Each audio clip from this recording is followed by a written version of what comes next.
Les EdTech Mondays UMOA sont soutenus par le Centre pour l'enseignement et l'apprentissage innovant de la Fondation Mastercard en partenariat avec Denso. Bienvenue dans cette nouvelle et deuxième saison des EdTech Mondays UMOA, cette initiative du Centre pour l'enseignement et l'apprentissage innovant de la Fondation Mastercard. Et bien plus qu'une émission, c'est un espace de dialogue où nous explorons le potentiel des EdTech dans la zone UMOA. Chaque mois, à travers ce programme, experts et acteurs clés partagent leur analyse sur les défis, enjeux et perspectives liés à l'intégration des technologies éducatives dans les systèmes d'enseignement, de formation et d'apprentissage. Pour ce nouveau numéro, nous abordons un sujet essentiel, le rôle des pouvoirs publics dans le développement des EdTech. Leur engagement est crucial, qu'il s'agisse de mettre en place un cadre réglementaire, d'investir dans les infrastructures ou d'intégrer les technologies dans les politiques éducatives. Les partenariats publics-privés jouent également un rôle clé pour accélérer l'adoption des solutions EdTech. Mais comment renforcer ces synergies? Quels leviers actionner pour une diffusion plus large et équitable des EdTech? Élément de réponse dans quelques instants avec notre panel. Je suis Alexis Lekogo, votre modérateur. Naomi Kofi-Kwaku est notre interprète en langue des signes. Et voici nos panélistes. Monsieur Ababakar Dieng, conseiller technique du ministre de l'Enseignement supérieur, chargé de la recherche, innovation et numérique au Sénégal. Madame Adenike Bankole, Acting Head of Programme, WEMU, Mastercard Foundation, et Monsieur Lamine Barrault, fondateur et président directeur général de Etudesk.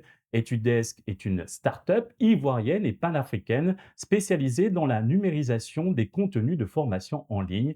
Bienvenue à tous dans cette deuxième saison des EdTech Mondays UMOA et c'est un plaisir de vous recevoir sur ce plateau. Et nous retrouverons Monsieur Lamine Barrault en fin d'émission, il nous retrouvera en ligne.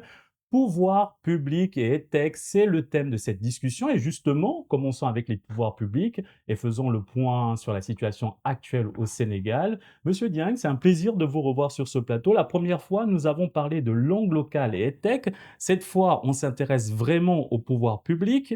Alors, l'intégration des technologies éducatives dans les cursus académiques est un enjeu clé pour moderniser l'enseignement supérieur. Comment votre ministère soutient-il concrètement les universités et les instituts locaux dans cette transformation?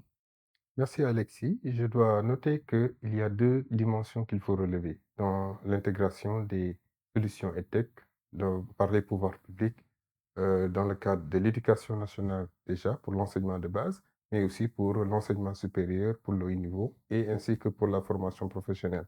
Les deux dimensions que je dois relever, c'est qu'il y a euh, une généralisation dans l'accès, mais aussi un confort et une modernisation des outils dans l'accès aussi.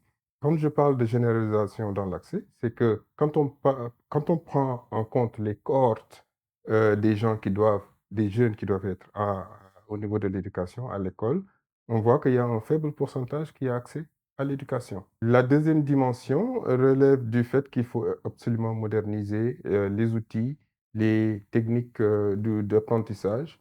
Et en cela, les pouvoirs publics ont décidé de mettre en avant toute cette dimension numérique qu'il faut intégrer à l'éducation. Je m'en vais vous donner un exemple concret. Pour l'éducation, quand on prend la cohorte de ceux qui sont au niveau de l'enseignement supérieur, il y a environ 286 000 étudiants qu'on a actuellement au Sénégal, alors que les capacités d'accueil sont assez réduites. Donc, il nous faut absolument digitaliser pour pouvoir atteindre un grand nombre de... Quand on sait qu'avec le croît démographique, on a des effectifs énormes qui nous arrivent chaque année. Ainsi, c'est pour cela que on a dû mettre en place l'Université virtuelle du Sénégal, qui est une université entièrement numérique et qui, actuellement, est la deuxième université du Sénégal avec un effectif de plus de 70 000 étudiants, qui vient après l'Université de Dakar.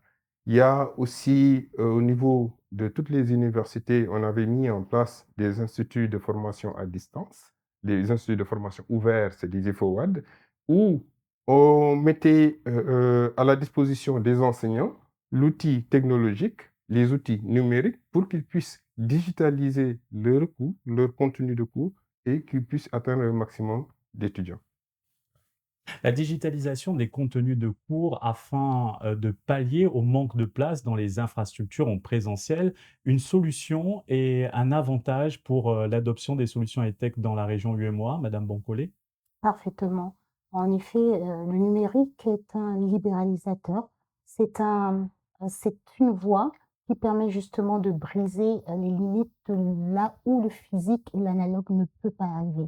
C'est pour ça que nous louons vraiment toutes les initiatives que, les pouvoirs publics sont en train de mettre en avant pour, favoriser justement l'intégration du numérique dans les stratégies nationales. Lors de cet échange, nous avons beaucoup, parlé des universités, de l'enseignement supérieur. Cependant, les solutions EdTech doivent bénéficier à tous, y compris aux populations rurales et défavorisées. Quel rôle les pouvoirs publics doivent-ils jouer pour assurer un accès équitable à ces innovations EdTech? C'est une question complexe puisque l'accès à Internet prévoit aussi cet accès à l'électricité, mais aussi à l'acquisition, la dotation en équipement, puisque le contenu, il faut un support électronique, une tablette, un écran d'ordinateur ou un écran de téléphone pour pouvoir utiliser la solution EdTech. Donc, c'est un problème que les autorités essaient de prendre en charge à travers l'électrification rurale, à travers l'accès à Internet, notamment le 5G, sur tout le territoire national, mais aussi à travers l'équipement des écoles, des établissements d'enseignement supérieur. Par exemple, au niveau du Sénégal, on a eu l'idée avec l'université numérique euh, Cheikh Hamidou Kane, l'université virtuelle, on a eu l'idée de faire des zénos et des espaces numériques ouverts dans chaque département du Sénégal. L'autre solution aussi qui est envisagée, c'est la solution de offlineisation. Je pense que c'est aussi un beau succès de partenariat entre le public, université publique, donc, et le privé, les startups EdTech. Une startup EdTech, effectivement, a proposé à l'université virtuelle une solution de offlineisation. Donc, les solutions existent, mais globalement, il faut effectivement penser à l'électrification rurale, la dotation des classes, notamment des classes intelligentes. Vous avez vu l'expérience de l'équipement de 200 salles de classe par Huawei. Et ce type de solution, en fait, existe et cela doit aussi se faire dans dans le monde rural. Monsieur Dieng, merci pour cette analyse pertinente et de nous avoir donné un aperçu sur le développement des EdTech au Sénégal et également sur ce partenariat gagnant-gagnant entre institutions publiques et start-up EdTech. Maintenant, avec Madame Boncolé, nous allons revenir sur la conférence EdTech organisée à Abuja l'an dernier par la Fondation Mastercard, sur les perspectives et recommandations issues de ce grand événement. Nous allons également parler des partenariats publics-privés, de la durabilité des impacts EdTech dans la région et nous reviendrons aussi sur certaines success stories dans cet écosystème dynamique. Alors, Madame Boncolé, lors de cette conférence EdTech à Abuja, organisée l'an dernier, nous avons souligné l'importance de promouvoir l'innovation locale. Comment la Fondation collabore-t-elle avec les pouvoirs publics de la zone UEMOA pour renforcer l'écosystème EdTech et encourager cette dynamique? Conférence d'Abuja était, l'occasion de réunir, la crème de l'écosystème EdTech en Afrique, hein. Nous, à la fondation, nous procédons à concrétiser cette vision à travers 3 leviers. Le premier levier est celui de favoriser, les diagnostics pour, être sûr qu'on agit efficacement.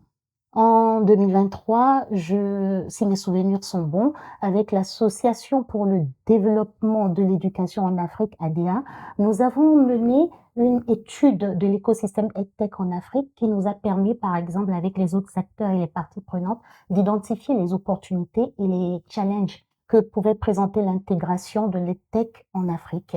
Un autre levier sur lequel nous travaillons beaucoup, c'est celui de soutenir directement les startups EdTech dans la sous-région. On a un programme que vous connaissez certainement, le EdTech Fellowship. Nous avons d'ailleurs organisé la clôture de la cohorte de l'UEMOA l'année passée avec notre partenaire Etrilab, qui a vu ressortir 12 startups avec des innovations hors du commun. Le dernier levier sur lequel je veux insister ici, c'est celui de favoriser des cadres de dialogue pour permettre à tous les acteurs de cet écosystème EdTech de réfléchir ensemble pour lever les barrières qui pourraient freiner l'intégration du EdTech dans l'éducation. Un exemple concret, ce sont les EdTech Mondays, qui sont une émission qui permet à des enseignants, à des pouvoirs publics, à des innovateurs de pouvoir réfléchir ensemble pour pouvoir concrétiser l'intégration, l'adaptation et l'adoption du EdTech dans la sous-région. Pour nous, à la Fondation, c'est très simple, hein. Il suffit que nous travaillions tous main dans la main dans l'écosystème pour réussir à lever toutes ces barrières-là afin de pouvoir intégrer de manière massive les EdTech dans l'éducation et donc la libéraliser. Comment favoriser l'innovation locale? Prenons le cas du Sénégal, comment en faire une réalité, Monsieur Dieng? Alors, par rapport à l'innovation locale, j'ai mentionné tout à l'heure le New Deal technologique. L'idée, c'est de se rendre souverain sur le plan numérique. Et à partir de là, la première chose à faire, c'est de poser un cadre réglementaire qui soit favorable, attractif et incubatrice, en fait, pour les startups. L'autre chose, c'est de renforcer cet écosystème en renforçant les capacités des acteurs qui sont déjà dans le système.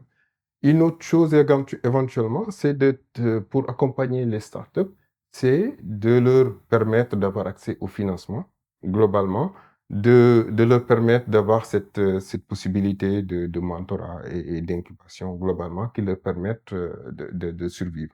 Et par ailleurs, il faut que l'État aussi, dans ce processus de digitalisation et des services et de la formation, etc., dans plusieurs domaines, aussi bien dans l'éducation que pour la santé, etc., qu'on puisse ouvrir la possibilité à ces startups-là d'avoir accès à des marchés, disons, avec l'État, pour assurer ces types de services, donc des prestations de services dans le domaine du numérique.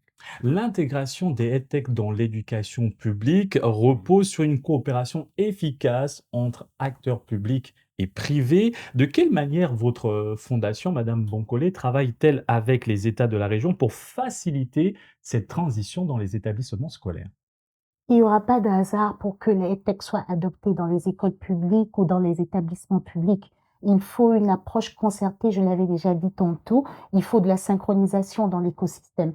Nous, au niveau de la Fondation, nous travaillons main dans la main avec les États de l'UEMOA en agissant sur certains leviers essentiels. L'un des leviers, c'est celui de renforcer les infrastructures. On le disait tantôt, Internet, l'électricité et j'en passe. Nous, à la Fondation, avec nos partenaires, nous essayons d'équiper les établissements publics avec des outils qui pourraient permettre justement l'accès à ce numérique, aussi bien du point de vue contenu que aussi donner les formations pour que les personnes qui ont ces outils-là, donc les élèves et les enseignants, puissent s'en servir. Donc, les capacités à pouvoir utiliser tout le potentiel des outils que nous mettons à disposition dans nos programmes. Le programme Force N de la Fondation a récemment justement offert des ordinateurs, des tablettes à des étudiants pour leur permettre justement de pouvoir taper le potentiel de tout ce qui est numérique, tout en leur donnant en même temps de la formation. Un autre levier que nous explorons beaucoup, c'est celui de former les enseignants. Les enseignants sont le premier vecteur du EdTech. Si nous n'essayons pas de les capaciter, nous n'allons pas réussir à pousser une adoption massive. Alors nous proposons une formation continue aux enseignants et des contenus adaptés aux curricula nationaux, tout en veillant à ce que la sensibilisation continue pour que ces outils soient utilisés dans les classes. Un autre levier que nous actionnons souvent, c'est celui de collaborer avec les pouvoirs publics justement pour insuffler l'intégration du EdTech dans les stratégies et les plans nationaux.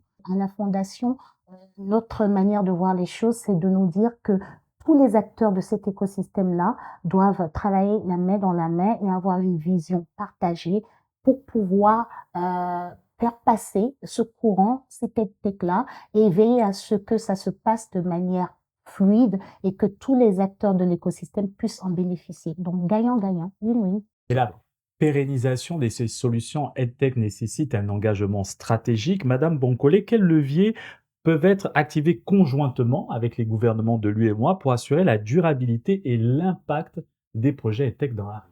L'impact pour nous ne ferait de sens que quand il s'inscrit dans la durée et c'est d'ailleurs pour cela que nous insistons dans tous nos programmes pour, tout ce qui est mesures, évaluation, agilité, corriger, reprendre. Nos processus programmatiques, comme vous le verrez, insistent souvent sur le pilotage avant de passer à l'échelle. Donc c'est par là que je vais commencer, sur les leviers que nous pouvons activer ensemble avec les pouvoirs publics.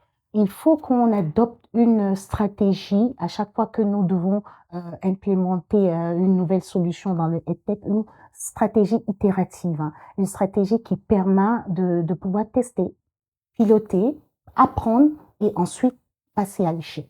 Et restons sur la pérennisation. Comment assurer le suivi des innovations EdTech dans la région? Comment faire en sorte que ces initiatives s'inscrivent dans la durée? Parce qu'on le voit, il y a des projets qui naissent et qui s'arrêtent du jour au lendemain. Comment endiguer cela, Monsieur Dieng? Alors, moi j'ai cette vue de la chose. Il nous faut absolument mettre en place des cadres unifiés pour pouvoir piloter, gérer ces systèmes-là. Si chacun travaille en silo, fait des choses de son côté, il est clair qu'on ne va pas mettre en symbiose et atteindre l'impact souhaité. Donc, il est important que chacun joue son rôle. Et il faut juste noter une chose, c'est que même si des solutions EdTech sont proposées par les entreprises, mais la généralisation, la mise à l'échelle, c'est du ressort de l'État, c'est du ressort du gouvernement et des ministères. Donc, il faut même, dans la conception de la chose, dans la mise en place, l'organisation de cet écosystème, il faut obligatoirement, dès qu'on intègre, en fait, on prévoit, on élabore, on conçoit ces projets-là, il faut intégrer les acteurs clés, de sorte que les résultats qui vont sortir de ces types de projets-là puissent être répliqués et réutilisés par les puissances publiques dans un cadre beaucoup plus large. On va s'intéresser à Etudesk et nous allons rejoindre en ligne son fondateur et président directeur général, Monsieur Lamine Barraud. Etudesk, pour rappel, c'est une start-up spécialisée dans la numérisation des contenus de formation en ligne. Alors, Etudex a démarré avec un produit tech qui était une plateforme de e-learning qui a été utilisée par plus de 500 organisations pour former plus de 600 000 personnes. Mais lorsqu'on poussait cette plateforme-là, on s'est rendu compte qu'au-delà de la plateforme, nos clients nous sollicitaient beaucoup pour les accompagner en fait en ingénierie pédagogique. Et donc, de produit tech, on s'est retrouvé à vraiment faire du conseil dans tout ce qui est comme gestion de projet. Et c'était vraiment difficile. Et donc, on a décidé de vraiment se restructurer. Et ce conseil nous a permis aussi de vraiment identifier les fondamentaux même en fait des problèmes de l'éducation, surtout de la formation professionnelle. Et donc, on a décidé de vraiment descendre à un niveau un peu plus bas pour pouvoir régler ce problème. Et donc, ça s'est concrétisé à travers un partenariat avec le gouvernement, donc l'Agence nationale de la formation professionnelle avec qui Etudex collabore aujourd'hui. Donc, nous, on fait cet apport en technopédagogie et eux, ils font cet apport institutionnel. Et en plus d'avoir la cartographie de tous les centres de formation, écoles techniques et professionnelles en Côte d'Ivoire. Et donc, ce qui nous permet de vraiment proposer des solutions beaucoup plus concrètes pour régler le problème de l'éducation. Merci Monsieur Barraud pour cette analyse. Maintenant, chers panélistes, quel regard portez-vous sur les actions entreprises par Etudesk? Quelque chose d'essentiel qui ressort de ce que Monsieur Barraud vient de dire, c'est l'importance, encore une fois, de soutenir l'initiative des innovateurs comme lui, à travers un coup de pouce, un soutien. Dans son cas, il y a eu un bon partenariat public-privé qu'on peut déjà tracer ici, le soutien du gouvernement ivoirien, que je salue ici, et donc qui reconfirme un peu ce dont on discutait tout à l'heure. Il est important de soutenir les innovations locales et il est important de renforcer des cadres pour que le partenariat entre le public et le privé puisse éclore. Alors, j'aimerais bien juste dire une chose, c'est que la solution qui va aider d'améliorer l'enseignement globalement, l'éducation, la formation, peut venir et du milieu universitaire, mais aussi en dehors. C'est-à-dire qu'il nous faut aussi avoir cette capacité d'ouverture pour pouvoir intégrer des solutions qui peuvent nous venir de ces jeunes-là, etc. Donc, nous être ouverts à l'innovation en tant que tel, globalement. Dans le développement et le déploiement des solutions EdTech, chaque région a ses propres défis en matière d'éducation et d'accès au numérique. Monsieur Barrault, comment adaptez-vous vos solutions pour répondre aux défis spécifiques de chaque pays membre de l'UEMOA? Alors, de manière plus concrète, l'un des problèmes que nous avons identifié, c'était par exemple que la Côte d'Ivoire, comme beaucoup d'autres pays africains, n'avait pas de référentiel métier. Donc, on n'a pas du tout réinventé la roue. On s'est inspiré des référentiels internationaux, notamment le ROM 4.0, qui est un référentiel français, mais aussi open source. Donc, nous l'avons vraiment contextualisé pour le marché ivoirien ou africain même de manière un peu plus générale et donc intégrer ce référentiel-là dans une plateforme que nous avons déployée. Mais il faut dire aussi que sur cette plateforme-là, euh, l'État aura vraiment été un avant-gardiste en intégrant une IA qui est aujourd'hui un assistant d'orientation professionnelle virtuelle, donc qui va permettre de pouvoir échanger avec les jeunes, les étudiants, les élèves en fonction de leur centre d'intérêt, en fonction de leur qualification et tout ça. L'IA là va pouvoir les orienter sur les métiers ou les compétences et même aussi les formations disponibles en Côte d'Ivoire dans notre écosystème. Encore merci à vous pour la présentation de cette solution adaptée aux réalités des pays africains membres de l'UEMOA. Selon vous, quel défi reste-t-il à surmonter pour accélérer l'adoption des EdTech? Moi, c'est la data. Derrière tout ce que monsieur Barrot vient de dire, on entend, information, on entend données, on entend par exemple, il a parlé du tableau de bord, le dashboard pour avoir une cartographie de tous les métiers dans un pays, c'est de la data. Il faut l'avoir collectée, il faut l'avoir traitée, il faut l'avoir, mise dans une base de données et ensuite il faut la rendre accessible aux innovateurs. Un exemple très concret, une solution EdTech qui doit être adaptée aux réalités locales, doit avoir des informations sur ces réalités locales-là.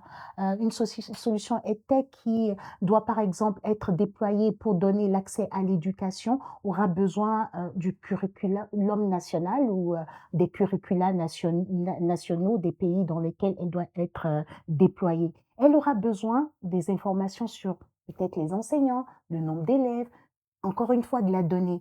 On doit trouver un moyen d'avoir de la donnée de qualité traiter, collecter, mais aussi trouver des dispositifs pour rendre cette donnée accessible aux innovateurs pour qu'ils puissent l'utiliser. Après, il faut anticiper tout ce qui est sécurité, on en avait parlé en début d'émission. Ça demande un effort conjoint de mettre des dispositifs en place pour protéger l'accès à cette donnée, pour protéger les personnes dont nous sommes en train d'exploiter les données. Et après, on ne peut pas faire selon moi, développer le EdTech dans la sous-région et en Afrique et même dans le monde en général, sans avoir de la donnée de qualité disponible. Et la synergie entre les acteurs publics et privés joue un rôle crucial dans l'évolution des EdTech. Monsieur Barrault, à présent, quelle innovation émergente pourrait, selon vous, renforcer davantage ces collaborations? Alors déjà, je suis très convaincu que dans le futur, seules les collaborations publiques et privées seront les collaborations les plus efficaces et les plus effectives. Pourquoi? Parce que d'un côté, vous avez les régulateurs qui développent des politiques intrinsèquement même inclusive. Et en plus, souvent, on s'en rend pas compte, mais les administrations publiques ont beaucoup de data que de l'autre côté, en fait, les innovateurs peuvent exploiter pour pouvoir développer des solutions vraiment innovantes et aussi trouver des modèles économiques assez durables pour rendre ces initiatives autonomes. Monsieur Barrault, merci d'avoir partagé avec nous votre expérience, vos initiatives et vos réflexions autour de l'évolution de l'EdTech dans la région UEMOA. Et pour conclure, nous pouvons dire que l'engagement des pouvoirs publics et les partenariats publics-privés sont essentiels pour accélérer l'adoption des EdTech et que pour un avenir éducatif numérique réussi, il faut des actions concrètes et concertées. Et avant de clore cette émission, chers panélistes, je vous invite à donner votre mot de la fin. J'aimerais juste souligner, en fait, c'est que les solutions proposées par les jeunes, les EdTech, ont un sous-bassement, c'est l'IA, l'intelligence artificielle. Or, on a besoin aussi en Afrique, dans notre sous-région, dans nos pays respectifs, de produire des données pour que ces données soient utilisées pour l'IA, de sorte que nos questions ou nos problèmes que nous cherchons à résoudre, l'IA puisse nous donner des réponses qui soient adaptées pour nous. Et dans ce sens, nous félicitons les entreprises et tech qui évoluent dans ce domaine. Et une autre chose, éventuellement, c'est un défi à relever, c'est que tous ces contenus liés aux solutions EdTech puissent être, disons, traduits ou proposés en langue locale. Et je ne pourrais même pas mieux dire que cela. Le pouvoir du numérique, justement, c'est de pouvoir libéraliser là où le physique a montré ses limites. Et c'est ça la beauté du EdTech. Si nous comprenons tous que avec ce numérique-là, nous pouvons justement réussir ce que nous, à la Fondation, nous apprenons, notre vision, c'est-à-dire éducation pour tous. Je pense que on aura déjà fait un grand pas. Les infrastructures doivent être solides, les enseignants doivent être capacités, les innovateurs doivent avoir tout l'écosystème qu'il faut pour innover. Et à la Fondation, nous sommes prêts à rentrer dans la danse pour favoriser justement l'impulsion de toute cette dynamique-là afin que les EdTech deviennent une réalité qui libéralise l'éducation dans la sous-région. Encore merci à tous d'avoir accepté cette invitation et d'avoir partagé avec nous vos réflexions. Et c'est ainsi que s'achève cette émission. Et à bientôt pour un nouveau numéro des EdTech Monday UMOA.